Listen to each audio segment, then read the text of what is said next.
The belt of truth. The belt of truth. The belt of truth. The belt of truth. The committed Christian and Satan are on a collision course. The committed Christian and Satan are on a collision course. We need to understand something of how Satan attacks us. The believer is involved in a warfare, a battle, a battle, a battle. And so we must be ready for the war. We must be aware of the battle. It is inevitable that your life will intersect with the forces of hell as you live for God. I believe the enemy attacks the believer to undermine God's character and credibility. He desires to undermine God. He wants you to doubt God.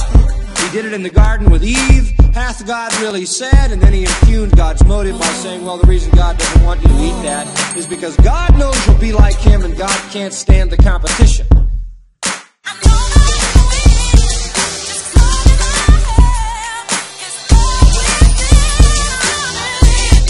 The belt of truth.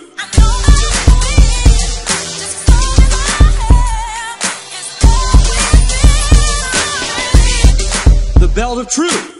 In effect, in the New Testament, it says if you deny God, His Word, you make Him a liar. And that's what Satan wants to do. He wants people to think God is the liar and He tells the truth. So while God tells us He is truth and Satan is a liar, Satan tells us He is truth and God is a liar. Second thing, I'm convinced that Satan attacks us to make it hard to live the Christian life. To make it hard to live the Christian life. He doesn't want it to be easy. He wants it to be very difficult. One would be through persecution. That would be the most extreme way. May come on the job, may come from your friends and so forth. Some people really don't want to come out for God because they don't want to lose their friends. They don't want to move out of the circle they're in. They don't want to be thought to be different. They don't want to have to change their relationships with people. They're very comfortable with the acceptance they have. They like being liked, and they're just not ready to take a different tack which may alienate them.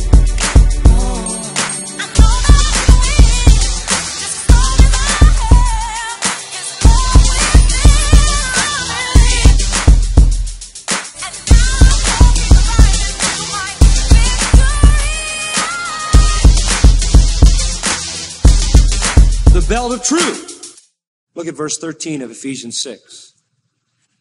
Wherefore, take unto you the whole armor of God, that ye may be able to withstand in the evil day, and having done all, to stand. It doesn't matter where the enemy comes from. It doesn't matter how subtle his attack is in a war. If when he gets there, you're ready for him. It doesn't matter what tack Satan takes. It doesn't matter what path he comes on. It doesn't matter whether he's crawling on his belly or flying overhead. It doesn't matter how subtle his attack or how blatant it is. If you're ready when he gets there, that's all that matters. And the believer with his armor on will stand whatever the attack. The sword of the Spirit, which is the Word of God, is attached to the belt of truth. Stand, therefore. And that takes us back.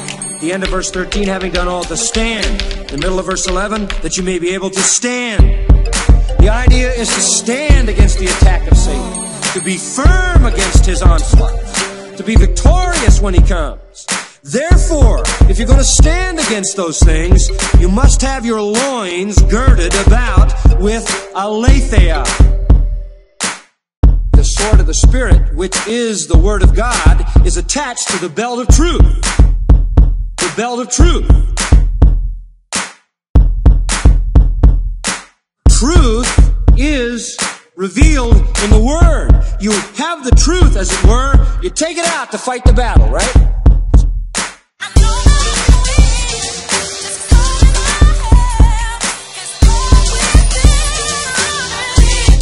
The belt of truth.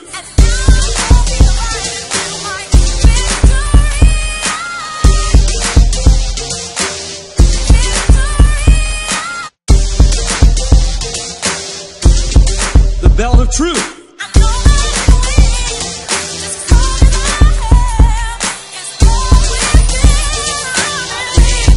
The belt of truth.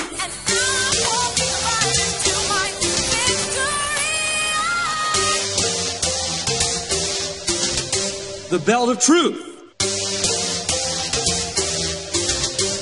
Belt of truth. The belt of truth.